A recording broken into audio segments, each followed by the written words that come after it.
Hello everyone, कैसे हैं आप। उम्मीद है आप सब अच्छे होंगे और आपकी तैयारी भी अच्छी चल रही होगी। आप सभी का एक बार फिर से स्वागत है डॉक्टर अमित आईएएस एकेडमी पे। हम जो आपके साथ सीरीज लेके आए थे उसी को कंटिन्यू कर रहे हैं। वन पेजर नोट्स जो है हमारे, उसी को कंटिन्यू करेंगे। आज जो हमारा टॉपिक रहेगा एनवायरनमेंट का, दैट इज पॉल्यूशन। ठीक है, तो पॉल्यूशन सिंपल सी डेफिनेशन है किसी भी अनडिजायर्ड चीज का प्रेजेंस होना। मतलब अगर आप बोलोगे कि एयर पॉल्यूशन क्या होता है, तो एयर के अंदर अनडिजायर्ड पार्टिकल्स प्रेजेंट होना, वाटर के अंदर अनडिजायर्ड मटेरियल, ठीक है, सॉइल के अंदर भी अनडिजायर्ड मटेरियल। जो भी अनडिजायर्ड मटेरियल है जो उसकी क्वालिटी को क्या करता है, डिग्रेड। अनडिजायर्ड मटेरियल का ऐड होना हम क्या बोलते हैं, पॉल्यूशन बोलते हैं। और उस मटेरियल को हम क्या बोलते हैं, पॉल्यूटेंट बोलते हैं। तो एक बार देख लेते हैं डेफिनेशन, फिर आगे चलते हैं। The pollution is the introduction of harmful contaminants into the natural environment। कि नेचुरल एनवायरनमेंट के अंदर क्या कर रहे हैं, हार्मफुल कंटामिनेंट्स आ रहे हैं। ठीक है, उसके कारण जो ह्यूमन हेल्थ है उसके ऊपर एडवर्स इफेक्ट पड़ रहे हैं। तो उसको हम क्या बोलते हैं, भाई, पॉल्यूशन बोलते हैं। ठीक है, जिसके कारण बैड इफेक्ट आए, ठीक है, वो क्या हो गया, हमारा पॉल्यूशन हो गया। क्लियर। ठीक है, कल हमने यहीं से छोड़ा था, यहीं से स्टार्ट कर लेते हैं।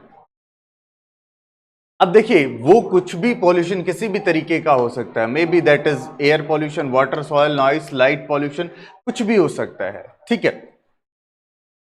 अब गवर्नमेंट एक पॉलिसी लेके आई, the polluter pay principle holds that whoever caused the pollution must bear the cost of remediation. कि भाई पॉल्यूशन को कंट्रोल करने के लिए गवर्नमेंट एक पॉलिसी लेके आई है, that is polluter pays principle. Polluter pay principle क्या है कि जो पॉल्यूशन पैदा करेगा उसी को ही उसका कॉस्ट बियर करना पड़ेगा। मान लो मैं कोई इंडस्ट्री चला रहा हूं, है ना, इंडस्ट्री में मैं क्या कर रहा हूं, प्लास्टिक बना रहा हूं, कोई प्लास्टिक का प्रोडक्ट बना रहा हूं। ये प्लास्टिक पॉल्यूटेंट की तरह एक्ट करता है, वाटर पॉल्यूशन भी करता है, ठीक है, सॉइल पॉल्यूशन भी करता है। और अगर बात करें बनाते टाइम या फिर आपको जलाओगे इसको, तो ये एयर पॉल्यूशन भी करेगा। तो मेरी रिस्पॉन्सिबिलिटी क्या होगी, एक तो ये लास्ट स्टेज तक, जब तक ये इसको फाइनली डिग्रेड नहीं हो जाता या फाइनली मैं इसको खत्म नहीं कर देता, साइकिल से बाहर निकाल के फेंक नहीं देता, तब तक की मेरी रिस्पॉन्सिबिलिटी है कि मैं, अगर मैंने मार्केट में इसको रिलीज किया है तो मैं इसको मार्केट से मंगवा के रिसाइकिल करूं। ठीक है, या किसी भी तरीके का पॉल्यूशन कर रहा हूं तो मैं क्या करूंगा, उस जितना पॉल्यूशन मैंने किया है उसकी कॉस्ट मुझे बियर करनी होगी। ठीक है, central pollution control board is the apex statutory body under the ministry of environment, forest and climate change. मतलब सीपीसीबी क्या है, आपका अपर बॉडी है, किसके लिए, पॉल्यूशन को कंट्रोल करने के लिए। पॉल्यूशन को कंट्रोल कौन करेगा, सेंट्रल लेवल पे, that is CPCB. Type of pollution की बात कर लेते हैं भाई। एयर पॉल्यूशन हो गया, वाटर पॉल्यूशन हो गया, सॉइल, नॉइस और लाइट पॉल्यूशन। ये सबको पता है भाई क्या क्या पॉल्यूशन होते हैं। एयर पॉल्यूशन में जो आपकी कंटामिनेशन है, जैसे SO2 है, नाइट्रोजन के ऑक्साइड्स हैं, कार्बन मोनोऑक्साइड है, ओजोन है, PM2.5 है, PM10 है। ठीक है, इसके अलावा ये तो हम मेजर कर सकते हैं, इसके अलावा और भी तो हैं, इससे छोटे भी तो हैं, वो तो डायरेक्ट हमारी बॉडी के अंदर चले जाते हैं, तो उसको हम नहीं मेजर कर सकते। ऐसे ही वाटर के अंदर केमिकल, पैथोजन, वेस्ट, ठीक है, और इसी तरह सॉइल के अंदर toxic chemical, heavy metals, pesticide. इसके अलावा नॉइस पॉल्यूशन बहुत सारे, जैसे बहुत सारी जगह क्या होता है कि एक इंडस्ट्री है, इंडस्ट्री में जब आप जाओगे तो एक साइड से एक मशीन, दूसरी मशीन, तीसरी मशीन, बहुत सारे साउंड आते हैं, एक क्लियर वॉइस नहीं आएगी, दैट इज साउंड पॉल्यूशन। ठीक है, लाइट की जो नेचुरल लाइट है, ठीक है, artificial light disrupting the natural cycles. ठीक है, जैसे हमारा फोन है, मान लो फोन है, ठीक है, फोन हम चला रहे हैं, फोन में क्या होती है, वाइट लाइट होती है, जो हमारी ग्लैंड होती है, कौन सी ग्लैंड होती है हमारी बॉडी में, जो हमारी स्लीप एंड अवेक साइकिल को कंट्रोल करती है, ये आप कमेंट में बताओगे। ठीक है, डायूरेनल जो साइकिल होती है हमारी बॉडी की, कंट्रोल करती है कौन सी ग्लैंड। वो हमारी नींद को कंट्रोल करती है। अब ये जो फोन की लाइट है उससे वो क्या हो जाती है, स्टिमुलेट रहती है, मतलब वो जो नींद के लिए जो हार्मोन बनना होता है, नींद को कंट्रोल करना, वो काम धीरे धीरे क्या कर देती है, खत्म। तो अब क्या होता है, फोन चलाते टाइम जो लाइट आंखों में जाएगी तो उससे नींद कम आती है, ठीक है, नींद कम आती है, स्ट्रेस बढ़ता है। काज and impact of cause and impacts and Indian context, India के कॉन्टेक्स्ट में पॉल्यूशन के कॉज और इम्पैक्ट देख लेते हैं। तो सबसे पहला, इंडिया के अंदर क्या हो रहा है, stubble burning. Stubble burning, Delhi चिल्लाती रहती है स्टबल बर्निंग स्टबल बर्निंग, और कौन करता है, पंजाब और हरियाणा, ठीक है। इसके अलावा व्हीकल्स बहुत सारे हैं, एनसीआर रीजन है, दिल्ली है, दिल्ली में आप देखोगे बहुत हैवी ट्रैफिक है, जाम बहुत ज्यादा होता है। सेम गुरुग्राम का हाल है। तो उसके कारण अब मान लो एक व्हीकल यहाँ पे खड़ा है काफी देर से, ट्रैफिक जाम के कारण स्टार्ट है, तो यहाँ पे क्या होगा, यहाँ पे क्या होगा, बहुत सारा वो धुआं एमिट करेगा, और धुएं में आपको पता ही है बहुत सारे केमिकल निकलते हैं, कार्बन निकलता है, जो क्या करता है, पॉल्यूशन करेगा। कंस्ट्रक्शन मटेरियल, जहाँ पे कंस्ट्रक्शन का काम चल रहा है, इंडस्ट्रीज इमिशन आएगा। ये पर्टिकुलरली एनसीआर रीजन में बहुत ज्यादा देखने को मिला है, ठीक है। नॉन कोस्टल, जैसे landlocked location between the Himalayas and Vindhya Satpura. अब ये जो दिल्ली के एनसीआर का रीजन है, हिमालय हरियाणा है, पंजाब है, ये रीजन कहाँ है भाई, एक साइड तो विंध्य सतपुड़ा आ गए और दूसरी तरफ क्या आ गया, हिमालय आ गया। तो जो टोपोग्राफी है इस एरिया की, बेसिकली किसकी बात कर रहे हैं हम, टोपोग्राफी की। टोपोग्राफी के कारण यहाँ पे गैसेस क्या होती हैं, जो यहाँ से गैस इमिट हो रही है ना, या जो पॉल्यूशन यहाँ से इमिट हो रहा है वो यहीं पे ट्रैप होके रह जाता है, और इसी एरिया को वो ज्यादा इंपैक्ट करता है। तो इसीलिए जब वो यहां से निकलेंगी चीजें, ठीक है, तो वो क्या करेगी, पॉल्यूशन को ट्रैप करेगी, जो सन से आने वाली रेडिएशन है उनको वो ट्रैप करेंगे। कार्बन तो अब्जॉर्ब करेगा, CO2 जितनी निकलेगी वो भी क्या करेगी, रेज को अब्जॉर्ब करेगी। जितना रेज को अब्जॉर्ब करेगी उतना ही टेम्परेचर क्या होगा, राइज होगा, टेम्परेचर इन्वर्जन होगा, ट्रैपिंग ऑफ पॉल्यूटेंट्स होगा, ठीक है। Agriculture run of, loaded pesticide जो पानी में जाएंगे यमुना में और दूसरे रिवर के अंदर जाएंगे। इसके अलावा cause industrial activity, vehicle emission, ये तो देख ही लिया हम सब ने, ठीक है। इसके अलावा हेल्थ इंपैक्ट भाई आपके रेस्पिरेटरी डिजीज, भाई दिल्ली में देखो दमा, हर एक दिल्ली एनसीआर में दमा तो हर एक बच्चे को मिलेगा, ठीक है, अस्थमा हो जाता है पॉल्यूशन के कारण। दूसरा कार्डियोवैस्कुलर डिजीज भी मिलेंगी, न्यूरोलॉजिकल डिसऑर्डर, बिल्कुल हैवी जो मेटल्स होते हैं उनके कारण कैंसर तो होती होती है। एडल्ट्रेशन आ गया फूड में पॉल्यूशन के कारण। Pollution is leading cause the pre mature death globally. हाँ, बहुत सारी चीज़ों के कारण डेथ हो रही है, मतलब बेसिकली पॉल्यूशन के कारण बीमारियां होती है, और वो बीमारियां क्या करवाती है, प्री मैच्योर डेथ करवाती है। इकोसिस्टम इम्पैक्ट, तो भाई स्पीसीज डिक्लाइन हो रही है, ग्लोबल वार्मिंग हो रही है, तो हैबिटेट लॉस हो रहा है, वाटर स्कार्सिटी आ रही है, क्लाइमेट चेंज हो रहा है, ठीक है। Point versus non point, point source क्या होते हैं, पॉल्यूशन के पॉइंट सोर्स क्या होते हैं, कि मैंने एक फैक्ट्री लगाई, वो लगातार यहां से पॉल्यूशन अमिट कर रही है, दैट इज पॉइंट सोर्स, ठीक है। एक क्या है, मान लो दूसरा मेरी कार है, यहां से मैं घर किसी जगह ले जा रहा हूं, तो यहां से वो पॉल्यूशन अमिट कर रही है। इसके अलावा ये नॉन पॉइंट है, ठीक है। एक एग्जांपल बताया, जैसे अगर मैं बात करूं, आपका एग्रीकल्चर वेस्ट हो गया। एग्रीकल्चर वेस्ट, नदी के किनारे जितने भी खेत हैं वो पानी डालेंगे, पानी में क्या होगा, खाद होगा, और वो यहां से भी जा रहा है, यहां से भी जा रहा है, यहां से भी, इस खेत से भी जा रहा है, दैट इज नॉन पॉइंट, ठीक है। Domestic waste non point. इसके लिए सॉल्यूशन क्या है भाई, इन्फोर्स करना है एनवायरमेंटल रेगुलेशन एंड स्टैंडर्ड्स को, ठीक है। इसके अलावा adopt clean technology, renewable energy को हमें ज्यादा से ज्यादा बढ़ावा देना चाहिए। ग्रीन इंफ्रास्ट्रक्चर पे हमें क्या करना चाहिए, इन्वेस्ट ज्यादा करना चाहिए, और सर्कुलर इकोनॉमी को फॉलो करना चाहिए। इंटरनेशनल कोऑपरेशन और ऑन ट्रांसबाउंडरी पॉल्यूशन के ऊपर हमें कोऑपरेशन लेना चाहिए।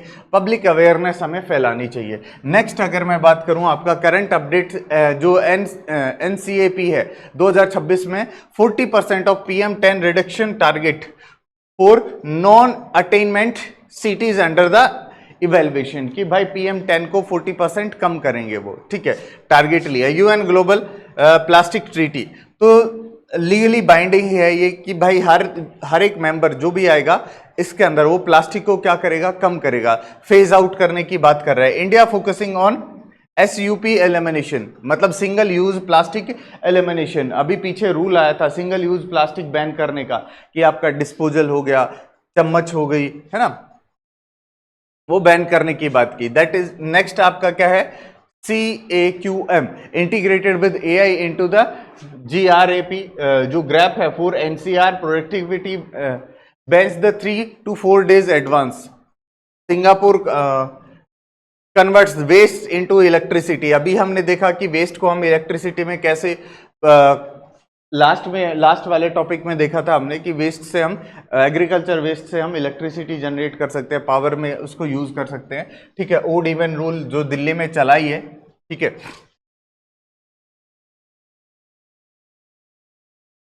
नेक्स्ट देखिए, ई वेस्ट, इलेक्ट्रॉनिक वेस्ट की हम बात कर रहे हैं।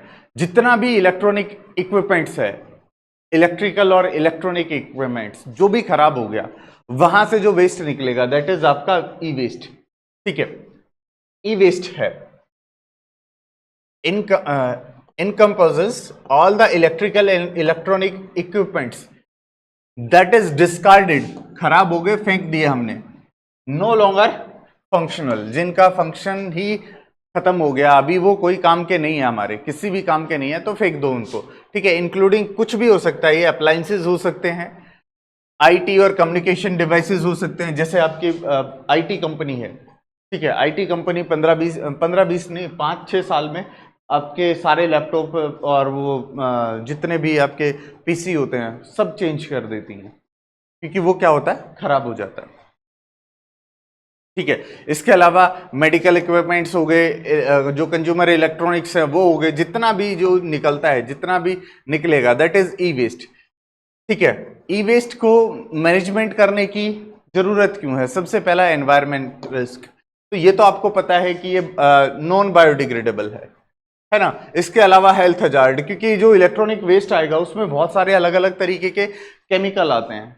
ठीक है। वो या तो सॉइल पॉल्यूशन करेंगे, वाटर पॉल्यूशन करेंगे, और वो किसी न किसी रूप में हमारी बॉडी में जाएंगे तो हमें भी हार्म करेंगे, तो हेल्थ हजार्ड होगा।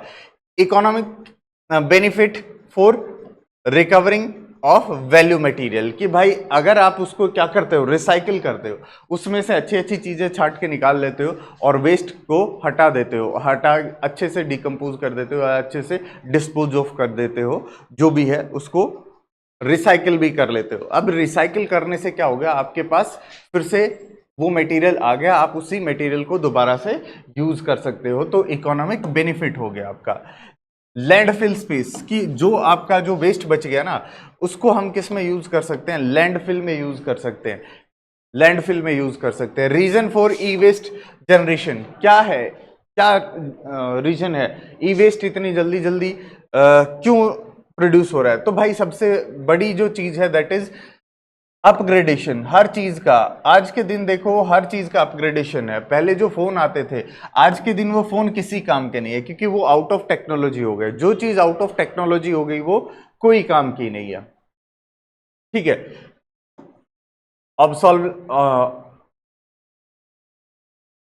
obsolescence by the manufacturer, shorten the product lifespan, lack of repair options and worsen this, ठीक है। भाई बहुत सारी चीजें ऐसी आती हैं कि जिनको रिपेयर नहीं किया जाता और एक बार उसका लाइफ स्पेन छोटा होता है, उसके बाद उसको फेंकना ही पड़ता है, ठीक है। नेक्स्ट क्या है, वैल्यूएबल मटेरियल एंड इम्पैक्ट्स। तो यहां से देखो, आप बहुत बार सुना होगा कि मोबाइल से आपका गोल्ड निकलता है ना, फोन से गोल्ड निकलता है, तो गोल्ड, सिल्वर, प्लेटिनम, पैलेडियम, ये सारे सर्किट्स के अंदर यूज होते हैं, और ये क्या है, बहुत वैल्यूएबल मटेरियल है, एक्सपेंसिव मटेरियल है, जिसको हम कलेक्ट कर सकते हैं। चिप्स में जो चिप्स आती हैं कंप्यूटर की और आपकी इसकी क्या बोलते हैं फोन की, उन चिप्स में ये गोल्ड यूज होता है। इसके अलावा अगर मैं बात करूं बेस मेटल्स की, तो copper for PCBs via the आपका shedding of electrolysis, aluminium seeds and widely reuse, मतलब कॉपर भी इससे निकाला जा सकता है और उसके अलावा बहुत सारे मेटल्स दिए हुए, लिथियम कोबाल्ट भी निकाला जा सकता है। एनवायरमेंटल इम्पैक्ट क्या हो सकते हैं भाई? इन्वायरमेंट इम्पैक्ट, अगर हैवी मेटल्स एनवायरमेंट में आ गए तो ये किसी ना किसी फॉर्म में आपकी बॉडी में जाएंगे और बॉडी में जाके आपकी किडनी, आपके लंग्स, आपके हार्ट, तीनों को ये क्या कर सकते हैं? डैमेज कर सकते हैं। ठीक है, इसके अलावा cross border impact, India receive hazardous e waste from the US, mercury ले रहा है, ईयू से स्टील और टिन आ रहा है, Australia why the porous spot the loopholes in legislation. भाई बहुत सारे जगह से, जैसे यूएस हो गया, ईयू हो गया, यूरोपियन यूनियन हो गया और ऑस्ट्रेलिया हो गया, यहां से हमारे पास क्या आ रहा है? बहुत सारा ई वेस्ट आ रहा है अलग अलग तरीके का। ठीक है, वाई मैनेज ई वेस्ट, अभी ऊपर पढ़ लिया हमने क्यों मैनेज करना चाहिए, क्यों मैनेज करना चाहिए, वो सारी चीजें आप कर दोगे एक बार। ठीक है, उसके बाद वे फॉरवर्ड क्या हो सकते हैं? स्ट्रिक्ट रूल लेके आना चाहिए, एक्सटेंडेड जो एक्सटेंडेड प्रोड्यूसर राइट्स हैं उसके लिए स्ट्रिक्ट रूल आना चाहिए। ठीक है, वैसे तो रूल आ चुका है।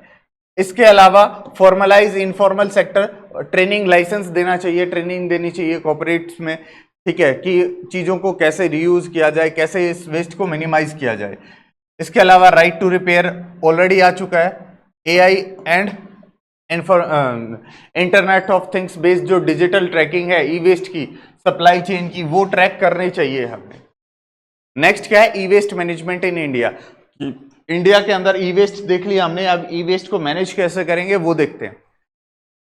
India is the third largest e waste generator globally after the China and USA. कि चाइना और यूएसए के बाद इंडिया क्या है? थर्ड लार्जेस्ट है। इंडिया क्या है?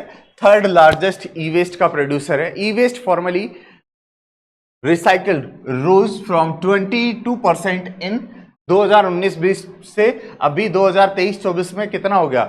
43%। मतलब जो रिसाइकिल है वेस्ट का, ई वेस्ट का, वो बढ़ा है। अब येट अप्रोक्सीमेटली 57% रिमेन्स अनप्रोसेस्ड। जितना भी कचरा निकलता है उसका 57% अभी भी क्या रहता है? अनप्रोसेस्ड रहता है। ठीक है भाई, आगे एस्टिमेट लगाया जा रहा है कि 2050 तक हम 161 मिलियन टन जो है ना, उसको करंट के कंपैरिजन में हम क्या कर लेंगे? सॉल्व कर देंगे इस चीजों को। Computer equipments around 70% of volume, telecom से 12%, मेडिकल से 8% और इलेक्ट्रॉनिक इक्विपमेंट 7%। ये सबसे ज्यादा इलेक्ट्रॉनिक वेस्ट जो मार्केट में आता है वो इस कैटेगरी में है। सबसे ज्यादा क्या आता है? कंप्यूटर आते हैं, कंप्यूटर के पार्ट्स आते हैं। ठीक है, उसके बाद फोन वगैरह आते हैं 12%। उसके अलावा क्या आता है? मेडिकल डिवाइसेस आती हैं और जो घरों वाले इलेक्ट्रिकल इक्विपमेंट्स हैं वो 7% आते हैं। अब देखिए, commercial and industrial source account for 75% of waste, जबकि हाउस होल्ड कितना आता है? लगभग 16%। अब खुद देखिए, 75% तो ये है, 16% हाउस होल्ड से आ रहा है। मतलब घर जो है, हम जो डोमेस्टिक चीजें हैं जो घर में यूज होते हैं, ठीक है, होम अप्लायंसेस हम लोग रिपेयर करवा लेते हैं, उसको फेंकते नहीं है। और इंडस्ट्रीज वगैरह क्या करती हैं? खराब हो गया, डालो। अब देखिए, मेजर कंसंट्रेशन कहां कहां है? आपके बड़े शहरों में सबसे ज्यादा मिलेगी, मुंबई में है, दिल्ली में, बेंगलोर, चेन्नई, कोलकाता। अब देखिए, जो आपके मेट्रो सिटीज हैं, ठीक है, जो सबसे बड़े हब है, दैट इज दिल्ली, मुंबई, कोलकाता और आपका बेंगलोर। बेंगलोर क्या है? आपका आईटी हब है। गुड़गांव क्या है? आईटी हब है। तो यहां पे तो जनरेशन होगी होगी भाई, वेस्ट की जनरेशन हो गई होगी। लगभग ई वेस्ट कितना आता है? लगभग 30,000 टन डेली। रेगुलर फ्रेमवर्क क्या है? ई वेस्ट रूल आया था 2016 का, रेगुलेटरी अगर फ्रेमवर्क की बात करें, ठीक है। इसने क्या किया था? 2018 में इसको अमेंड किया गया। इसमें क्या किया गया था? वही ईपीआर जो अभी पढ़ा उसके अंदर आया। कवर्ड 21 ईईई आपका categories, set phase wise collection target 30% in the first 2 years, require SPCB state pollution control board authorities for the dismantlers जो आपके सामान को अलग अलग करते हैं, ठीक है, डिमेंटल करते हैं। ई वेस्ट रूल आपका 2022 का आया, इफेक्टिव हुआ 2023 में, इसने रिप्लेस कर दिया 2016 के रूल को। जो पहले 21 थी, 21 कैटेगरी कवर की थी, अब इसमें कितनी आ गई हैं, 106, 106 कैटेगरीज आ गई है। इसके अंदर सोलर पैनल वगैरह वो सब चीजें इंक्लूड कर दी। इसके बाद अमेंडमेंट रूल आया 2024 का। अब क्या किया गवर्नमेंट ने क्या किया कि जो फाइलिंग टाइम है उसको बढ़ा दिया, 9 महीने कर दिया, 9 महीने कर दिया। Extended producer right certificate price range set up to 30 to 100% of environment compensation. EPR की फाइलिंग का टाइम आपका 9 महीने कर दिया और आपका 30% to 100% उसका प्राइस रेंज कर दी। इसके अलावा informal sector consequences and challenge, जो ये तो हमें पता है कि ये कहां से आ रहा है, ठीक है, जो हमारे पास लिस्ट है चीजों की वहां से हमें पता चल रहा है इतना आ रहा है, लेकिन इनफॉर्मल सेक्टर से कितना आ रहा है, ठीक है, over 95% of e waste collected by the informal sector by the open burning acid and this one that is manual dismantling material recovery only 10 to 20% recovery हो रहा है। कॉन्सिक्वेंसेज क्या है, अगर आप मान लो कोई चीज है उसको डिसमेंटल कर रहे हो, उसमें केमिकल है, ठीक है, पाउडर है, वो हवा में जाएगा एयर पॉल्यूशन करेगा, वो सॉइल में जाएगा सॉइल पॉल्यूशन करेगा, हो सकता है आप उस चीज को पानी के साथ धो तो वाटर पॉल्यूशन भी करेगा। ठीक, कॉन्सिक्वेंसेज क्या है इसके, wide spread land water and air contamination होगी, बिल्कुल होगी, उससे अलग अलग तरीके की डिजीज फैलेंगी। Informal sector provide livelihood for marginalise, जो आपकी कम्युनिटीज हैं, जो जिनका मतलब जो काम यही करते हैं, ठीक है, मार्जिनलाइज जिनकी इनकम बहुत कम है, वो इसी चीज पे सरवाइव करते हैं, ठीक है, वो इस तरीके का काम करते हैं। Formal recycling rate was 43% in 2023-24, about 57% remains unprocessed। ऊपर देख लिया हमने ये डेटा। इंस्टीट्यूशनल फ्रेमवर्क कौन कौन सा है तो सबको पता है, अभी देखा था हमने, ministry of environment forest and climate change, उसके बाद सीपीसीपी, एसपीसीबी और दिल्ली का जो ओलंपिक कला इको पार्क है, ठीक है, इको पार्क 11.4 एकर्स में फैला हुआ है, ये भी है इसका, ठीक है। नेक्स्ट के ऊपर चलते हैं हम, प्लास्टिक वेस्ट मैनेजमेंट। तो बेसिकली क्या देखना है आपको, यहां से डेटा उठाना है, कौन कहां क्या कर रहा है, जो अभी हमने बताया इतना यहां से आ रहा है, इतना यहां से आ रहा है, इतना यहां से आ रहा है। एक दो लॉ हैं वो याद रखने हैं और डेटा याद रखना है, बस, इसके अलावा कुछ याद नहीं रखने का इसमें, ठीक है। अब देखिए जो आपका क्या है, प्लास्टिक वेस्ट मैनेजमेंट आया। प्लास्टिक वेस्ट मैनेजमेंट की अगर मैं बात करता हूं तो इंडिया जनरेट अप्रोक्सीमेटली कितना, 3.5 एनुअली 3.5 मिलियन टन हम क्या कर रहे हैं, प्लास्टिक वेस्ट जनरेट कर रहे हैं, ठीक है। अलग अलग तरीके का प्लास्टिक है, 3-4 कैटेगरी होती है, उन सभी का है, जैसे यहां पे दे रखा मल्टी लेयर प्लास्टिक, ठीक है, ये सारे ये इंपैक्ट हैं इसके कि क्या क्या इंपैक्ट करेगा प्लास्टिक, आपको पता है कि क्या इंपैक्ट कर सकता है। जब हम किसकी बात करते हैं, प्लास्टिक वेस्ट मैनेजमेंट रूल की बात करते हैं 2016 का, तो सबसे पहले ये प्लास्टिक वेस्ट मैनेजमेंट रूल आया था 2016 का, वो प्राइमरी फ्रेमवर्क था किसके लिए, किसके अंडर, एनवायरमेंट प्रोटेक्शन जो आपका एक्ट था 1986 का, ठीक है, एनवायरमेंट प्रोटेक्शन एक्ट था जो आपका 1986 का, उसके अंडर पहला काम था ये, replacing the earlier plastic waste management and handling rule जो 2011 का था, ठीक है। पुराने रूल को हटा दिया, उसकी जगह 2016 में क्या आ गया, नया रूल आ गया, ठीक है। उसके बाद 18 में भी इसको क्या किया, अमेंड किया, 21 में अमेंड किया, 22 में अमेंड किया इस रूल को।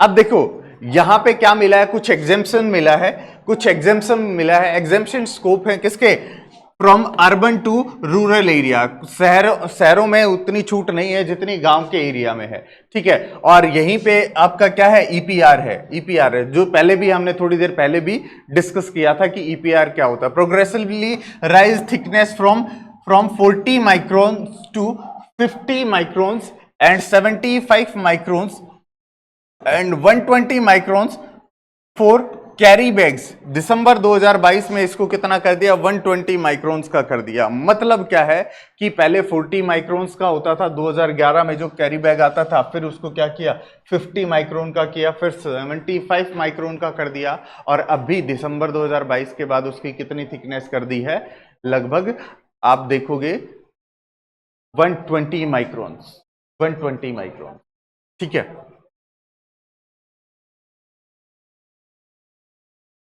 की प्रोविजंस क्या क्या है इसके, की प्रोविजंस की अगर मैं बात करूं, single use plastic ban government लेके आई थी, कब, 1 जुलाई 2022 में। 19 आइटम बैन कर दिए थे, सब कुछ ये रहा। आइसक्रीम वगैरह की जो स्टिक्स थी वो भी बैन कर दी थी, ये बहुत सारी चीजें, कप वगैरह, ग्लास वगैरह सब बैन कर दिए थे। नाइफ वगैरह जो आते थे, नाइफ आते थे केक काटने के लिए, पहले प्लास्टिक का आता था, ठीक है, अब लकड़ी का देने लग गए, तो वो सब चीजें बैन कर दी थी, ठीक है। थिकनेस नॉर्म लेके आए, अभी हमने बताया कि thickness plastic below 75 to 120 microns is non recyclable.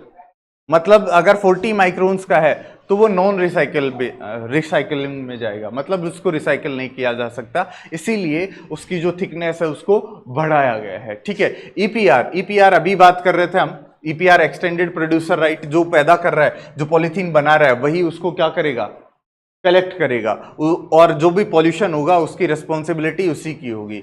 EPR target phase 50% recycle obligatory by 2034, उसके बाद 70 24-25 में कर दिया कि भाई पहले तो कितना था कि आप जितना बना रहे हो उसका 50% आपको रिसाइकिल करना है, ठीक है, मंगवाना है मार्केट से और उसको रिसाइकिल करके यूज करना है।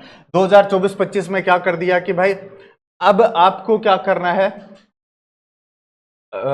70% करना है, 100% for category 1 and category 2 packaging by the 25-6। भाई आपको क्या बोला, अब जो कैटेगरी 1 और कैटेगरी 2 के जो पैकेजिंग होती है, वहां पे जितना आप प्लास्टिक प्रोड्यूस कर रहे हो उतना ही प्लास्टिक आपको रिसाइकिल करना है, ये गवर्नमेंट ने बोल दिया। Minimum 30% recycled content in packaging by the 25-26 rising by the 60% 28-29 तक। मतलब मिनिमम अभी आपका कितना रखा गया है कि पैकेजिंग का 30% रखा गया है, लेकिन इसको 28-29 तक कितना कर दिया जाएगा, 60% कर दिया जाएगा। ईपीआर पोर्टल एंड सर्टिफिकेट, अभी हमने बात की थी कि ईपीआर पोर्टल और सर्टिफिकेट। ईपीआर पोर्टल इन 2022 में रजिस्ट्रेशन के लिए ओपन हुआ था, टारगेट सेट कर दिया था, टारगेटेबल आपका क्या सर्टिफिकेट मिलता है, issue for collection and recycling, जो वेस्ट है वेस्ट को रिसाइकिल करने के लिए, ठीक है। एनवायरमेंट कंपनसेशन अगर मैं बात करूं, failure meet to the EPR target attract the environmental compensation under the polluter payer principle, the जो एनवायरमेंट पॉल्यूशन एक्ट है 1986 का, उसके अंडर, ठीक है। इंप्लीमेंटेशन बॉडीज वही सारी जो पीछे पड़ी थी, सेम वही बॉडी है, ठीक है। नेक्स्ट हम बात करते हैं क्लीन गंगा, ठीक है, क्लीनिंग ऑफ गंगा रिवर। तो गंगा आपको पता है भाई, आज के अभी आपने देखा हरिद्वार में लगभग 10-11 हजार वर्कर बाहर से बुलाने पड़े थे सफाई के लिए, और जेसीबी लग रही हैं मेले के बाद, बहुत कुछ हो रहा है वहां पे। तो इतना गंदगी ना फैला के इसको भाई, गंगा को अगर माँ का दर्जा देते हो तो उसको पवित्र भी रखो। लोग तो नहाने के बाद कपड़े उसी में छोड़ देते हैं, that is not a good thing. अच्छा तो नहीं है, पर अपनी अपनी समझ है ना। गंगा तो बहुत सारे लोगों के लिए जीवन है, नदियां तो हमारे लिए जीवन है, तो उसको हमें पॉल्यूट नहीं करना चाहिए।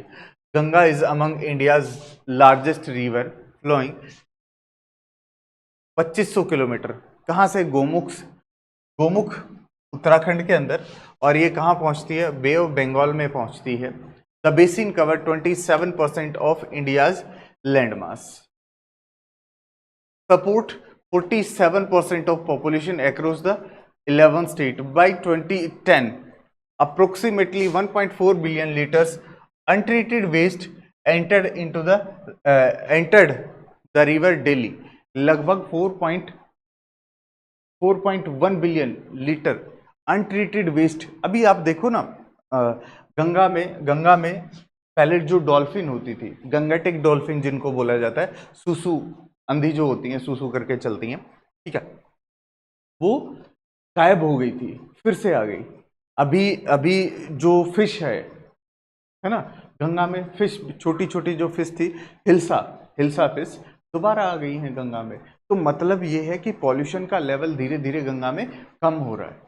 पहले 2010 में देखो, अब 1.4 बिलियन लीटर अनट्रीटेड वेस्ट डाला जाता था, ठीक है। Pre 2014 scheme failed due to the poor local bodies response. की जो क्लीन गंगा प्रोग्राम चला था 2010 से पहले, वो क्लीन क्यों नहीं हो पाया था? क्योंकि लोकल बॉडीज का सपोर्ट नहीं मिल पा रहा था। इनएडुकेट सीवेज ट्रीटमेंट वगैरह, दिल्ली में भी अभी जैसे यमुना को भी साफ कर रहे हैं, तो दिल्ली में भी क्या बढ़ा है, सीवेज वेस्ट ट्रीटमेंट प्लांट्स बढ़ा दिए, जहाँ पे जो पानी वगैरह है उसको ट्रीट करके ही यमुना में डाला जाए। ऐसे ही गंगा में भी जो गंगा के किनारे बहुत सारी इंडस्ट्रीज थी उसको हटा दिया, ठीक है। और अगर वेस्ट डाल भी रहे हैं, किसी भी तरीके का जो वेस्ट डल भी रहा है, तो वो कैसा डलेगा, वेस्ट ट्रीट करके डलेगा। ये हो गया हमारा national mission for clean Ganga आया, एस्टेब्लिश 2010 अगस्त, मतलब एक सोसाइटी बनी थी national mission for clean Ganga, ठीक है। ये सोसाइटी के अंडर रजिस्टर भी हुआ था, सोसाइटी एक्ट जो है आपका 1860 का। और इसके अलावा सुप्रीम कोर्ट की वर्डिक्ट में इसे क्या मिला था, एक जीवंत नदी का भी क्या मिला था, इसको नाम दिया गया था, ठीक है। अब क्या कर रही है, अगर मैं बात करूं, गंगा रिवर बेसिन अथॉरिटी बनी है, constituted under the environment pollution act. Operates किसके अंदर ऑपरेट की जा रही है, ये मिनिस्ट्री ऑफ जल शक्ति के अंदर। इसके अलावा नमामि गंगे प्रोग्राम 2014 में आया, नमामि गंगे प्रोग्राम, ठीक है। 2000 करोड़ नमामि गंगे प्रोग्राम के अंदर क्या हुआ, सैंक्शन हुआ गंगा को साफ करने के लिए, ठीक है। सेंट्रली 100% सेंट्रली फंडेड था ये। उसके बाद बहुत सारी चीजें इंप्लीमेंट की गई, Ganga and tributaries hybrid anatomy model भी यूज किया गया फॉर द सेलेक्ट प्रोजेक्ट के लिए। उसके बाद जो नमामि गंगे 2.0 आया, ठीक है, अप्रोक्सीमेटली 22,500 करोड़ यहां पे सैंक्शन हुआ 2026 तक गंगा को क्लीन बनाने के लिए। इस मिशन को एक्सटेंड किया गया 8 स्टेट्स के अंदर, और इसकी जो मेजर ट्रिब्यूटरीज हैं, जैसे आपकी यमुना को भी साफ करना, सोन को साफ करना, काली रिवर को साफ करना, हिंडोन रिवर को साफ करना, गोमती रिवर को भी साफ करना, ये किसके अंडर आ रहे हैं, गंगा जो आपके नमामि गंगे जो प्रोग्राम है 2.0 उसके अंडर,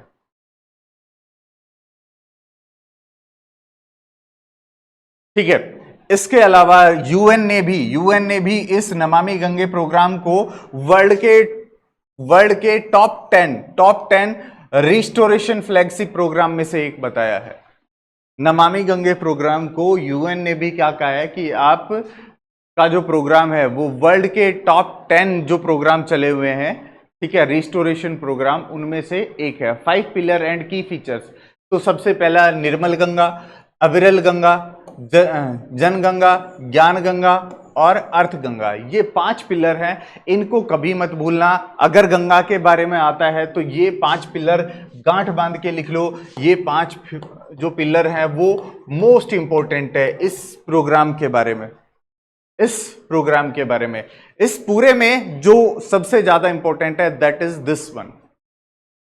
ऊपर का कुछ याद नहीं रहता, आपको ये पता होना चाहिए कि आपका क्लीन गंगा प्रोग्राम जो चला हुआ है, ठीक है, नमामि गंगे जो प्रोग्राम चला हुआ है 2.0, उसके अंदर ये 5 चीजें हैं। 5 चीजें क्या है? निर्मल गंगा। निर्मल का मतलब आपको पता है, निर्मल का मतलब क्या होता है? जिसमें मैल ना हो, साफ सुथरा।